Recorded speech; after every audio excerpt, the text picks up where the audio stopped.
Janasena party Telangana రాష్ట్ర senior నాయకులు greater Hyderabad అధ్యక్షులైనటువంటి Shri Radharam Rajalingam గారిని మనం ఇంటర్వ్యూ చేయబోతున్నాం. అడిగి తెలుసుకుందాం అసలు తెలంగాణలో జనసేన పార్టీ ఏ విధంగా ముందుకెళ్ళాలి, అసలు జనసేన పార్టీ ఉందా తెలంగాణలో లేదా అనే విషయం ఆయన ద్వారా తెలుసుకుందాం. సార్ నమస్తే సార్. నమస్తే అండి. సార్ ఇప్పుడు చూసుకుంటే తెలంగాణలో జనసేన పార్టీ అనేది అసలు ఏం కనిపించినట్టు ఉంది. ప్రజల్లో కూడా ఓటర్స్ ఉన్నారు కానీ నాయకులు లేరని లేదా పార్టీ మీద పట్టు లేదని అంటున్నారు. దీనిపై మీ అభిప్రాయం సార్? జనసేన పార్టీ 2014లో పుట్టిందే తెలంగాణ గడ్డపైన. పార్టీ లేదని సమస్య లేదు. తెలంగాణలో లాస్ట్ టైం జరిగిన జనరల్ ఎలక్షన్లో పోటీ చేసినాం. గతంలో జరిగిన గ్రేటర్ హైదరాబాద్ ఎన్నికల్లో నామినేషన్ వేయడం జరిగింది. కొన్ని సమీకరణల వల్ల ఎన్డీఏలో భాగస్వామి ఉన్నందుకు అక్కడ జాతీయ స్థాయిలో ఉన్నటువంటి ఉన్న ఒక ఏదైతే అలయన్స్లో ఉన్నందుకు వారి మాటకు గౌరవించి పవన్ కళ్యాణ్ తీసుకున్న నిర్ణయం మేరకు మేము వెనక తగ్గడం జరిగింది. ఇక్కడ తెలంగాణలో పార్టీ ఉంటుంది. ప్రతి ఎలక్షన్లో అన్ని పార్టీలతో సమానంగా పోటీ చేస్తుంది. తప్పకుండా తెలంగాణలో పార్టీ పుట్టిందే తెలంగాణలో పార్టీ ఉండకపోవడం లేదు. మా క్యాడర్ ఉన్నది. ముఖ్యంగా గ్రేటర్లో చాలా బలమైన క్యాడర్ ఉన్నది. మన కొన్ని నియోజకవర్గాల్లో గ్రేటర్లో రేపు రాబోయే ఎన్నికల్లో తప్పకుండా పోటీ చేస్తుంది. ఇక్కడ సార్ రాబోయే ఎన్నికల్లో పోటీ చేస్తుంది అంటున్నారు కదా, మరి జూబ్లీ హిల్స్ బై ఎలక్షన్ అనేది ముందుగానే ఉంది. మరి దానిపై జనసేన ఏమైనా పోటీ చేసే ఆలోచనలో ఉందా, లేదా కూటమికి వెళ్తారా ఏంటి? అంటే జనసేన పార్టీలో మా పార్టీ అధ్యక్షులు శ్రీ పవన్ కళ్యాణ్ గారు తీసుకునే నిర్ణయాలు అన్ని రాజకీయాల పార్టీలలాగా ఉండరు. అందరు నాయకులు ఏంటంటే అవకాశం దొరికితే ఏదో గెలవాలి అని చెప్పి రాత్రి ఏదో అయిపోవాలని చూస్తారు. మా పవన్ కళ్యాణ్ గారు ఎలా అంటే అది బై ఎలక్షన్. అక్కడ స్థానిక ఉన్న ఎమ్మెల్యే చనిపోతే వచ్చినటువంటి ఎన్నికలు. అలాంటి ఎన్నికల్లో మా పార్టీ అధ్యక్షులు గారు ఆ సిచ్యువేషన్ సందర్భాల్లో అక్కడ పోటీ చేయరు. అదే జనరల్ ఎలక్షన్ అయితే తప్పకుండా మేము పోటీ చేయించే వాళ్ళము కంపల్సరీగా. అది ముఖ్యంగా జనసేన పార్టీలో నేను ఆ జూబ్లీస్ కాన్సెన్స్ సంబంధించిన వాడిని నేనే అడిగేవాడిని జనరల్ ఎలక్షన్ అయితే. ఎందుకు అంటే అక్కడ 2008 ప్రజారాజ్యం పార్టీలో ఉన్నప్పటి నుంచి పవన్ కళ్యాణ్తో అప్పటి నుంచి వారితో నేను ప్రయాణిస్తున్నాను. గతంలో 2009లో కూడా నేను ఆ కాన్స్టిట్యున్సీకి టికెట్ అడగడం జరిగింది. అది అప్పటి నుంచి నేను ఉండేదే కాన్స్టిట్యున్సీ కాబట్టి ఇప్పుడున్న బై ఎలక్షన్లో పార్టీ తరఫున కానీ పవన్ కళ్యాణ్ తీసుకున్న నిర్ణయాలు ఏదైతే ఉంటుందో వారికి ఇలాంటి జరిగినటువంటి సిచ్యువేషన్లో పోటీ చేయడం అని ఉంటుంది. జనరల్ ఎలక్షన్లో తప్పకుండా అన్ని నియోజకవర్గాల్లో పోటీ చేస్తాం. మరి అలా అయితే బీజేపీ పోటీ చేస్తుంది అంటున్నారు కదా, బీజేపీతో కలిసి మీరు నడిచే అవకాశం ఉందా, లేదంటే స్తబ్దుగా సైలెంట్గా ఉంటారా? లేదు, బీజేపీ వాళ్ళు ఏదైతే మేము ఇండియాలో ఆంధ్రప్రదేశ్లో అలయన్స్లో ఉన్నాం. మన లాస్ట్ ఇక్కడ జనరల్ ఎలక్షన్ జరిగినప్పుడు కూడా మేము కొన్ని పోటీ చేయడం జరిగింది. ఆ పోటీ చేయడం తోటి అలయన్స్లో చేయడం జరిగింది. లేకుంటే మేము 18 దాకా 20 దాకా మేము పోటీ చేసేవాళ్ళం. అలయన్స్లో బీజేపీతో అలయన్స్లో ఉన్నందువల్లే కొన్ని సీట్లకు పరిమితమై పోటీ చేయడం జరిగింది. అందులో భాగమే ఏదైతే బీజేపీ జాతీయ స్థాయిలో ఉన్నటువంటి వాళ్ళు మా పార్టీ అధ్యక్షులు పవన్ కళ్యాణ్ గారితో మాట్లాడిన తర్వాత మా పార్టీ అధ్యక్షులు శ్రీ పవన్ కళ్యాణ్ గారి నిర్ణయం మేరకు ఏదైతే నిర్ణయం ఉంటో ఆ చూచా తప్పకుండా వారి నిర్ణయంతో పాటు ఇక్కడ ఎవరికి సపోర్ట్ చేయాలని వారు చెప్పిన తర్వాత బీజేపీ సపోర్ట్ చేయాలని వారు సూచిస్తారు. ఇంకా టైం ఉంది కాబట్టి ఇంకా మాకు సూచన రాలేదు. వచ్చిన తర్వాత నిర్ణయం తీసుకుంటాం. 2023లో ఎమ్మెల్యే స్థానాలు 8 స్థానాలు తీసుకున్నారు జనసేన. 8 స్థానాల్లో కూడా స్ట్రాంగ్గా నిలబడినప్పటికీ కూకట్పల్లి మాత్రమే ఎక్కువ సంఖ్యలో ఓట్లు వచ్చాయి. మిగతా స్థానాల్లో రాకపోవడానికి కారణం ఏంటి సార్? మా పార్టీ అధ్యక్షులు పవన్ కళ్యాణ్ గారు ఉన్న సమయం అంతా ఏపీలో పార్టీని బలోపేతం చేయడంలో అక్కడ మాకు చాలాసార్లు చెప్తుంటారు, తెలంగాణ అంటే నాకు ప్రాణం, కానీ నా అవసరం ఆంధ్రప్రదేశ్లో ఉన్నది. అక్కడ వైఎస్ఆర్సీపీ ప్రభుత్వాన్ని దించే దిశలో వారు అక్కడ చాలా గట్టి ప్రయత్నం చేశారు. పకడ్బందీగా చెప్పారు అదా పాతాళం తొక్కుతా అని చెప్పి ఆ తొక్కే వరకు అక్కడ ఉండి అక్కడ ఆయన ఏదైతే ఎన్డీఏ కూటమిలో భాగస్వామై ఓన్లీ బీజేపీతో అలయన్స్ ఉన్నప్పటికీ అదే చంద్రబాబు నాయుడు గారు అరెస్ట్ అయితే వారిని కలవడానికి వెళ్ళి వారిని పరామర్శించడానికి వెళ్ళిన తర్వాత వారిని చూసిన తర్వాత ఒక నిర్ణయం తీసుకొని జాతీయ స్థాయిలో ఉన్నటువంటి నరేంద్ర మోడీ నాయకత్వంలో వారు పనిచేస్తున్నప్పటికీ వారి నిర్ణయాన్ని తెలియజేయకుండానే అక్కడ అడగకుండానే వారు ఒక మెసేజ్ పాస్ చేసి టీడీపీ జనసేన కలిసి వెళ్తుంది, ఎన్డీఏ కూటమిలో మేము పోటీ చేయబోతున్నామని డిక్లరేషన్ చేయడం జరిగింది.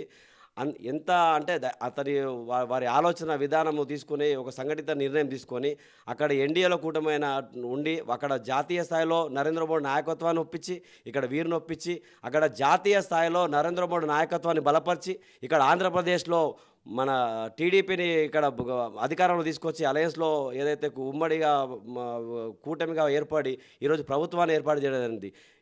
ఈరోజు మంచి పరిపాలన అందిస్తున్నారు. ఆ పరిపాలన కూడా మేము తెలంగాణలో మేము దాన్ని తీసుకెళ్ళి తెలంగాణ ప్రజలు కూడా చూస్తున్నారు వారి పరిపాలన మొత్తము.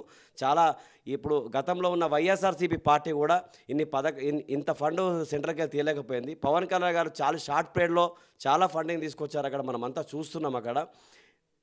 ఇకపోతే ఎంపీగా పోటీ చేయడం అనేది మేము గతంలో పోటీ చేయడం జరిగింది. గతంలో పోటీ చేసినప్పుడు మన మహేందర్ రెడ్డి గారు మల్కాజ్గిరి గారు పోటీ చేసినప్పుడు ఏదైతే బీఆర్ఎస్ పార్టీ ఓడిపోయి ఆ రోజు కాంగ్రెస్ పార్టీ తరఫున ఈ రేవంత్ రెడ్డి గారు గెలవడం జరిగింది. ఆ గెలిపే ఈరోజు వారు సీఎం స్థాయి దాకా వెళ్ళారు. మేము ఇచ్చిన జనసేన పార్టీ ఇచ్చిన ఒక అవకాశమే ఈరోజు రేవంత్ రెడ్డి గారు సీఎం అయ్యారు. ఇక్కడ కూడా 3 పార్టీలు ఎన్డీఏ కూటమి కట్టే అవకాశం ఏమైనా ఉందా సార్? అది తప్పకుండా మా పార్టీ అధ్యక్షులు పవన్ కళ్యాణ్ గారు చూస్తారు. మాకు అంటే ఏ విధంగా అయినప్పటికీ కూడా తెలంగాణలో పార్టీ ఉంది. అక్కడ ఇది 2 రాష్ట్రాలు తెలుగు రాష్ట్రాలు కాబట్టి కంపల్సరీ ఉంటుంది. ఇక్కడ రాష్ట్ర స్థాయిలో ఏమున్నప్పటికీ కూడా మా అధ్యక్షులు వారు జాతీయ స్థాయిలో మాట్లాడతారు కాబట్టి వారు అక్కడ నుంచి సూచనలు ఉంటాయి. మాకు స్వయంగా మాకు చెప్పడం జరిగింది. మేము సమావేశమైనప్పుడు ఈసారి గ్రేట్లో తప్పకుండా పోటీ చేద్దామని చెప్పడం జరిగింది. అప్పుడు మనం వదిలేసాం కాబట్టి ఈసారి చేద్దామని చెప్పడం జరిగింది. ఈసారి రాబోయే ఇప్పుడు మన డిసెంబర్లో ఎన్నికలు ఇక్కడ ముగిసిపోతున్నాయి. మన ఎలక్షన్ ఎప్పుడు వస్తే తెలియదు కాబట్టి ఎన్నికల అధికారి ఆధారపడి ఉంటుంది కాబట్టి ఈసారి గ్రేటర్ హైదరాబాద్లో తప్పకుండా చేస్తాము. ఏపీలో జరిగిన విధాన్ని తెలంగాణ రాష్ట్రంలో గ్రేటర్ హైదరాబాద్లో తప్పకుండా మేము గెలిచి కూడా చూపిస్తాం. గతసారి కూడా జిహెచ్ఎంసీ చూసుకుంటే 49 సీట్ల వరకు జనసేన సపోర్ట్తో బీజేపీ గెలిచింది. మరి ఇప్పుడు జనసేన, టీడీపీ, బీజేపీ కలిస్తే ఖచ్చితంగా ఈ బల్దియా పీఠం అనేది కొట్టగలుగుతారా? అది తప్పకుండా జరుగుతుంది. వాస్తవానికి మేము సెటిలర్స్ ఎవరైతే ఉన్నారో వాళ్ళంతా సపోర్ట్ మేము జనసేన పార్టీకి ఇక్కడ చాలామంది సెటిలర్స్ ఉన్నారు. పార్టీకి పవన్ కళ్యాణ్ గారికి ప్రతి నియోజకవర్గాల అభిమానులు ఉన్నారు. వారంటే ప్రాణం ఇచ్చే వాళ్ళు ఉన్నారు. వాళ్ళంతా వాళ్ళ సొంత డబ్బులతోటి ప్రచారం చేస్తారు. ఇక్కడ కూడా ఏదైతే ఏపీలో కూడా ఇక్కడ నుంచి వెళ్ళి కూడా ప్రచారం చేసే సందర్భాలు ఉన్నాయి. చాలామంది వెళ్ళి వారికి తెలియకుండా వారికి కలవకుండా చాలామంది వేల సంఖ్యలో లక్షల సంఖ్యలో వెళ్ళి అక్కడ ప్రచారం చేయడం సేమ్ ఇక్కడ కూడా అదే జరుగుతుంది. రేపు రాబోయే గ్రేటర్ ఎన్నికల్లో తప్పకుండా మేము ఇక్కడ గెలుస్తాము. మీరు అన్నట్టు మా అలయన్స్లో వదిలి పవన్ కళ్యాణ్ గారితో వాళ్ళు కలిసి వస్తే రేపు మీరు అన్నట్టు కూడా ఏదైతే గ్రేటర్ హైదరాబాద్ మొత్తం కైవసం చేసుకొని ఆ యొక్క మేయర్ పదవిని కూడా బీజేపీ అలయన్స్లో ఉంటే దక్కే అవకాశం 100% ఉంటుంది. బీజేపీతో ఇక్కడ రాష్ట్ర నాయకులతో కానీ అలాగే ఇక్కడ కేంద్ర మంత్రులు కూడా ఉన్నారు. వారితో మీ అనుబంధం ఎలా ఉంది? అంటే మా అనుబంధం ఎలా అంటే రాష్ట్ర స్థాయిలో ఉన్న వారికి మా రాష్ట్ర నాయకులందరం కలిసి అంటే మేము ప్రత్యేకించి మేము వెళ్ళడం ఉండదు. మా పార్టీ అధ్యక్షుల సూచన మేరకే మేము వెళ్ళాల్సి వస్తుంది. మా పార్టీ నిర్ణయాలు మా పార్టీకి ఉన్నటువంటి ఆ సమీకరణను బట్టి పనిచేస్తుంది. మా యొక్క పార్టీ యొక్క సిద్ధాంతాలను బట్టి పనిచేస్తుంది తప్ప కానీ బీజేపీ పార్టీ సిద్ధాంతాలు కాదు. మా పార్టీ సిద్ధాంతాలు ప్రజలకు తీసుకెళ్తాము. మా పార్టీని బలోపేతం చేస్తాము. తీసుకున్న అలయన్స్లో ఉన్నాం కాబట్టి పార్టీ సూచనల మేరకు పనిచేయడం జరుగుతుంది. హైదరాబాద్లో చూసుకుంటే పవన్ కళ్యాణ్ గారికి ముందు నుంచి ముస్లింలు బాగా సపోర్ట్ చేస్తారు, ఫ్యాన్స్ పరంగా కానీ సినిమాల పరంగా కానీ. మరి ఇప్పుడు ఆయన ఒక సనాతన ధర్మం వైపు నడుస్తున్నారు కదా, హైదరాబాద్లో ముస్లిమ్స్లో ఏమైనా దూరం అయ్యే అవకాశం ఉందా, లేకపోతే ఆయనతోనే స్టిల్ ఉన్నారా?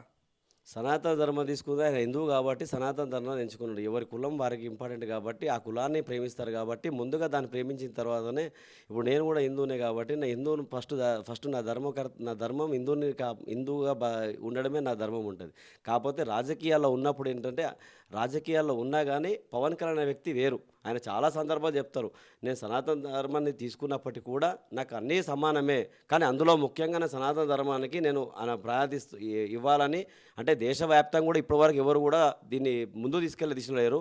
దాని జాతీయ స్థాయిలో ఒక గుర్తింపు రావాలంటే ఇంకా వేరే వాళ్ళు చేస్తారు కాబట్టి ఆయన మంచి నిర్ణయం తీసుకొని ఈరోజు ఒక మొత్తం దేశం మొత్తం ఆయన వైపు చూసే విధంగా ఉన్నది. ఇప్పుడు మొన్న అన్ని రాజకీయ పార్టీలు హిందూ ఏదైతే ధర్మ సంఘాలు కానీ ఎవరున్నా సరే సాధువులు కానీ ప్రతి ఒక్కరు కూడా శ్రీ పవన్ కళ్యాణ్ వైపే చూస్తున్నారు. వారు తీసుకున్న నిర్ణయాలు కఠినంగా ఉంటాయి. వారు మాట ఇచ్చినట్టు చేస్తారు, నిలబడతారు అన్న ఒక సంకల్పంతో పనిచేస్తారు కాబట్టి వారిని నమ్ముతారు.